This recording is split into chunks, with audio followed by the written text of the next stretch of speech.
T twenty বিশ্বকাপের শিরোপা নির্ধারিত ম্যাচে বাংলাদেশ টাইম অনুযায়ী আজ 8:30টায় ভারত বনাম দক্ষিণ আফ্রিকার খেলা। আপনি যদি একজন ভারতের সাপোর্টার হয়ে থাকেন তাহলে ভিডিওটা শেষ পর্যন্ত দেখবেন। বিশ্বকাপের দ্বিতীয় সেমিফাইনালে ইংল্যান্ডকে হারিয়ে ফাইনালে ভারত, সবার মুখে বিজয়ের উল্লাস। একে একে ভারতের ক্রিকেটাররা ড্রেসিং রুমে ঢোকেন।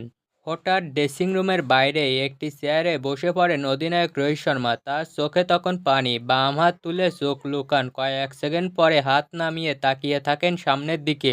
দেখে বোঝা যাচ্ছিল না ফাইনালে উঠে, বিশেষ করে ইংল্যান্ডের বিপক্ষে প্রতিশোধ তুলে ফাইনালে উঠে কিছুটা আবেগপ্রবণ হয়ে পড়েছিলেন তিনি। অধিনায়ক হিসেবে 226 দিন পর ভারতকে আবারও একটি ফাইনালে তুলেছেন রোহিত।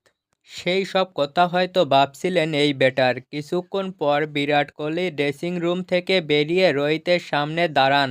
তার গায়ে হাত রাখলেন, কথা বললেন, হাসানোর চেষ্টা করলেন। শেষ পর্যন্ত হাসি দেখা গেল রোহিতেরও মুখে।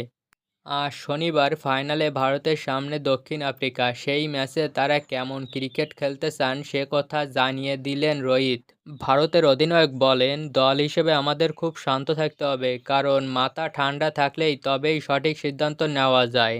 ফাইনালে জিততে হলে ভালো ক্রিকেট খেলা ছাড়া কোনো উপায় নেই। আমরা এবার আক্রমণাত্মক ক্রিকেট খেলছি, এটাই ফাইনালে আবারও একবার খেলতে চাই।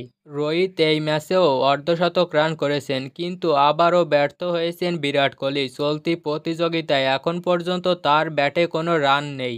তাতে অবশ্য বেশি চিন্তা করছেন না রোহিত। ফাইনালি বিরাট ওপেন করবেন বলে জানিয়ে দিয়েছেন তিনি।